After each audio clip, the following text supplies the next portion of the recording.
नमस्कार और welcome to world affairs. मैं हूं प्रशांत धवन और आज के समय आप अगर भारत की स्मार्टफोन मार्केट को देखो तो चाइना की डोमिनेशन हर जगह आपको दिखेगी। और सबसे बड़ी कंपनी आज के समय इंडियन स्मार्टफोन मार्केट में कौन सी है? शाओमी अकेले 1/4 शेयर रखता है अपने पास इंडियन स्मार्टफोन मार्केट का। और शाओमी के साथ अगर आप ओप्पो को भी और जोड़ दो तो 1/3 इंडियन स्मार्टफोन मार्केट तो यही दोनों अपने पास रख लेंगे। शाओमी के फोन खूब बिकते हैं। अगर आप फाइनेंशियल ईयर 2019-20 को देखो तो इन लोगों ने टोटल 38,000 करोड़ रुपीस से भी ऊपर की सेल करी थी इन इंडिया। और अभी तो ये कह रहे हैं इंडिया में इन द फ्यूचर इतनी सेल ये करेंगे कि हर साल इनकी सेल के नंबर आएंगे 1 लाख करोड़ के आसपास। ये सिर्फ एक चाइनीज कंपनी की मैं बात कर रहा हूं, अभी बहुत सारी और कंपनीज भी हैं। तो पिछले 4 साल में आप कह सकते हैं शाओमी इमर्ज हुआ है as the largest smartphone brand in India. मगर ये जान के आपको हैरानी होगी कि अब इन कंपनीज पर आरोप लग रहे हैं कि ये लोग टैक्स चोरी करते हैं। इंडिया से कमाते तो हैं मगर जो टैक्स इनको देना चाहिए इंडियन गवर्नमेंट को वो देते नहीं है। ये इन पे आरोप लगाए गए हैं आईटी डिपार्टमेंट द्वारा। और अब पॉसिबिलिटी है कि एटलीस्ट मिनिमम से मिनिमम ओप्पो और शाओमी को 1,000 करोड़ का तो फाइन तो यहाँ पर लगेगा ही।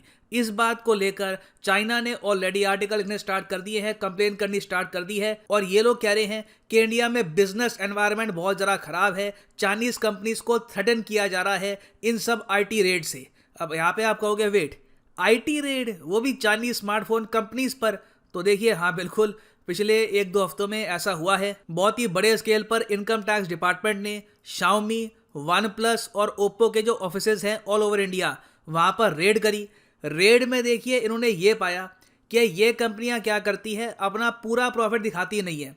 ये थोड़े बहुत झूठे एक्सपेंसेस बना देती है, नकली एक्सपेंसेस, ताकि जो इनका प्रॉफिट है ये कम दिखे। और कम प्रॉफिट दिखेगा तो उसके हिसाब से टैक्स भी इनको कम पे करना होगा भारत सरकार को। अब यहाँ पर आप पूछोगे जो पैसा ये लोग प्रॉफिट में नहीं दिखाते वो कहाँ जाता है? तो देखिए वो रेमिटेंसेस के थ्रू ये कोशिश करते हैं कि इंडिया के बाहर चला जाए और जो इनके वेरियस नेटवर्क्स हैं इंडिया के बाहर वहां पर पहुंच जाए। और इवेंचुअली फिर ये पैसा पहुंचता है घूम फिर के चाइना में। तो ये काफी बड़ा ऑफेंस है और इसलिए यहाँ पर आईटी डिपार्टमेंट ने ये कहा है कि under the income tax act of 1961 for disclosure of transactions with the associated enterprises, इस टाइप के जो ये लैप्सेस जो इन्होंने किए हैं इसकी वजह से मिनिमम से मिनिमम 1,000 करोड़ का फाइन तो इनको लगेगा ही। बाकी देखते हैं कि ये फाइन कितना ऊपर जाता है, 1400 करोड़ 1500 करोड़ के आसपास, that remains to be seen. अब इस सब एपिसोड में मुझे सबसे ज़्यादा हंसी आई जब इस पर ग्लोबल टाइम्स ने एक आर्टिकल पब्लिश कर दिया और यहाँ पर ये कहा कि अब चाइनीज़ जो कंपनीज की बॉडीज़ हैं, इनके यहाँ भी ग्रुप्स रहते हैं, चाइनीज़ कंपनीज की जो आप कह लीजिए ट्रेड एसोसिएशंस हैं, ये अब इंडिया को अर्ज कर रही है कि प्लीज़ लेजिटिमेट राइट्स जो है चाइनीज़ कंपनीज के इनको प्रोटेक्ट करिए। इनकी बेसिकली मेन यहाँ पर शिकायत यही है कि चाइनीज़ कंपनीज को टारगेट क्यों कर रहे हो? रेड होती भी है तो सिर्फ चाइनीज़ कंपनीज पर, और भी कंपनियाँ सैमसंग पे भी कर दो।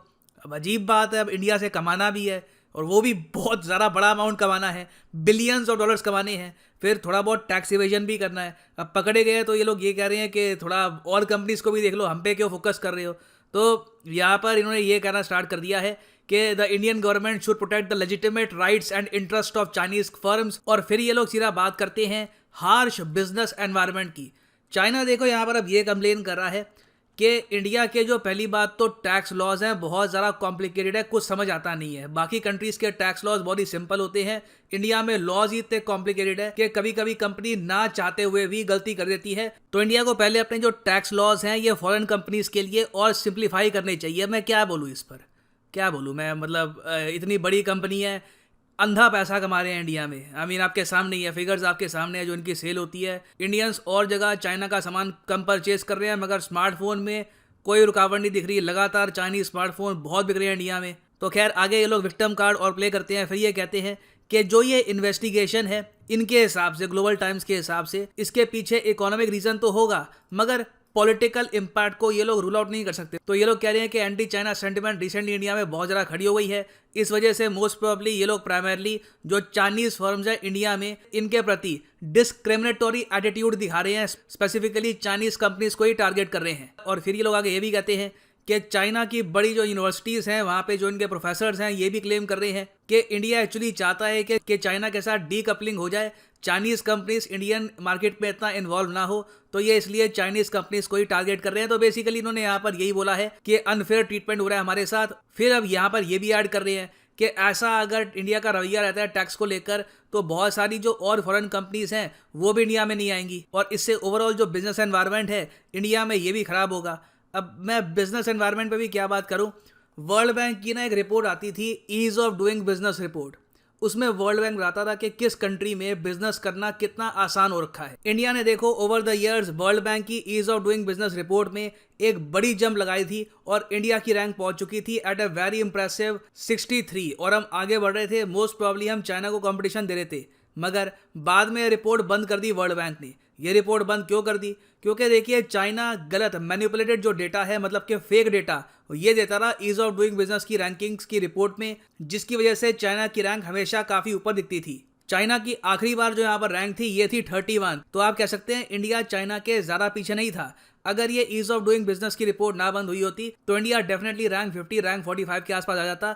चाइना के काफी करीब होते हैं हम, बट अनफॉर्चुनेटली चाइना के करप्शन की वजह से ऑल टुगेदर ये रिपोर्ट ही बंद हो गई। नहीं तो ये रिपोर्ट ही बता देती कि इंडिया में actually ease of doing business काफी हद तक बड़ी है, बिजनेस करना इंडिया में आसान हुआ है, इसलिए दुनिया भर की फॉरेन कंपनीज अब इंडिया में निवेश कर रही है, इंडिया में एंट्री कर रही है, इंडिया में मैन्युफैक्चर भी कर रही है। तो देखिए इन दी एंड मैं यहाँ पर यही कहूंगा कि चाइनीज कंपनीज यहाँ पर विक्टिम कार्ड प्ले कर रही है और इनकी गवर्नमेंट भी विक्टिम कार्ड ही प्ले करेगी। यहाँ पर घूम फिर के बात ये आती है कि जिस कंट्री में आप कमाते हैं, जिस कंट्री में आपकी अंधी सेल हो रही है, वहाँ की पब्लिक दीवानी है आपके प्रोडक्ट्स के लिए, चाहे पॉलिटिकली जो भी इशू हो, एटलीस्ट वहाँ पे जो टैक्स है वो तो आपको प्रॉपरली पे करने चाहिए।